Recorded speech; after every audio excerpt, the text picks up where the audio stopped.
Good morning, New Hope. Pastor Christy here.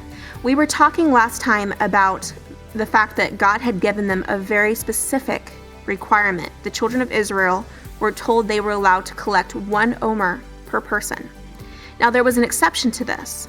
On the 7th day, or the Sabbath, they would have worshipped it from Friday night until daylight the next day.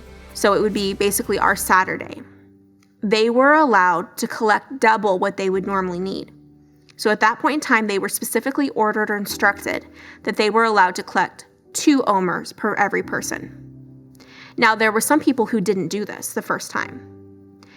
And because, after all, it had gone bad before. So even though they were instructed to do this, they still went out that morning. And after the dew, they're looking for these seeds. And they didn't find anything. And they look in their jars and they're expecting to find maggots and rotting grain, but they didn't find it. God, on that day, allowed the grain to be preserved. Even more than that, he told them, take an omer and set it aside in a jar so that the people of Israel will be able to see how I've provided for you. And so there is actually manna that has never gone bad. It was set in the Ark of the Covenant. And so that's kind of interesting that God had the ability to preserve it or let it rot. And it was completely up to his command. But you might ask, my goodness, I love vacations. Here they were given a chance to have a vacation from going out and collecting food. Why didn't they take it? Well, again, it's a control issue, right? They have to trust God. Is God going to preserve the manna? Oh, I don't think he will. I think he's just going to drop it on us again. Maybe this is some natural phenomenon that happens only in this area, and we can go out and we can collect more. They were told very specifically. They said, God told them, I don't want you working on the Sabbath. So the food that you're going to gather, you gather it the morning before. And you can bake it. You can, collect more than you need for this day. Collect double what you need. That way there will be something for you to eat on the Sabbath. And it was something where they were told what to do. And some of the people of Israel, like bratty children, didn't listen. But I think they learned after that because they actually had a long time to learn about manna. They had 40 years where they were wandering in the desert, and they got the opportunity to every day go out and collect. Now, why didn't God allow them to can it? Right? Put it in a can, freeze dry it, whatever. Well, he's very specific. He wants them to collect it every day except on the Sabbath. He wants them to know the Sabbath is special. It's not like any other day. There are special things that they do on that day. They weren't allowed to work. They weren't allowed to do anything that was considered creative on that day, or to be creating something new that they could sell, that kind of a thing. And it was a very specific rule. They hadn't had that as slaves. They had been working every day, I'm sure.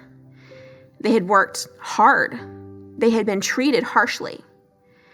And God is telling them here, I'm not going to treat you that way. My rules are different. I want you to trust me.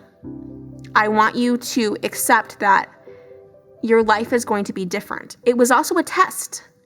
Will you listen to me? I'm giving you very specific instructions. Will you obey me? And some of them did. Some of them collected the extra, and they used it that second day, and then it was done. And on Sunday morning, they went out and collected more manna, and they had manna for that day. It was a constant rhythm in their life to remind them of who was providing for them.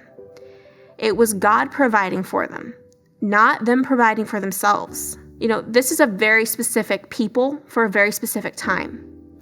They are coming out of this mentality of being a slave and having to look to someone else for everything. And this needs to be shifted from being a slave to being a son or a child and looking at God and saying, God, you are providing for me every day. Their master changed from a master to a father, to a leader. And so they still need to look for him to provide for them every day. But it's not this mentality where we're going to grab as much as we can get and run away with it, right? Because a slave doesn't know if his master is going to remember him the next day and take care of him. But a son trusts in the heart of his father. And so here, we need to remember that God has something special set aside for us. He's not trying to grab or trying to work us as much as he can to get as much out of us before we crack and we die, right? God isn't treating us like a slave or like a machine where he's trying to get as much mileage from us. God is looking at us and he's saying, this is what's best for you. I built you. This is how I designed you. And this was a testimony. This time of Sabbath, this time of rest every week was a testimony to the people around them because no one else did this. This is completely weird. And that's one of the reasons they didn't like to do it. They didn't like to be weird, just like most of us as children don't like to be thought of as weird. And honestly, as adults, we don't like it either. So here they were told to do something very special and very specific. But let me ask you this. We don't worship our Sabbath. We don't take our Sabbath on Friday night to Sunday morning. We actually worship on the Lord's Day. And that's when we come together as a fellowship, right? We come together and we worship with brothers and sisters. We strengthen each other. But are we actually resting on that day? Are we actually focusing on God? One thing I would encourage you is to not forget to rest on that day. There might be seasons where you do a little bit more on that day. I understand. There are seasons of hustle for all of us. However, this time was special, and God told us that it was good for us to do this. Do we trust him? Or do we still think that he's Pharaoh, a slave master, who's going to kill us by not providing enough food, by not giving us water? He gives us what we want a lot of times, not just what we need. What slave master does that? Very few. He's not a slave master. He is a good and gracious, loving father. So, how's your Sabbath coming? How's your Lord's Day?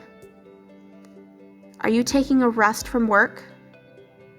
Are you taking a rest from gathering your manna? God says, give us this day our daily bread. And I think that sometimes that's a picture of other things in our life too. He wants to sustain us every day. He wants us looking regularly to him instead of trusting in our own strength. Now, I have buckets of grain at home. I don't rely on manna falling from heaven. However, I do know that if I were to try to make all of this bread at once and save it, it wouldn't be as good. And so God allows me to have the process of actually making bread regularly to sustain what my family needs. And maybe that's what he wants for us. He wants us to focus on what he's sustaining us with every day. Something for you to think about. I'll see you guys later. Bye.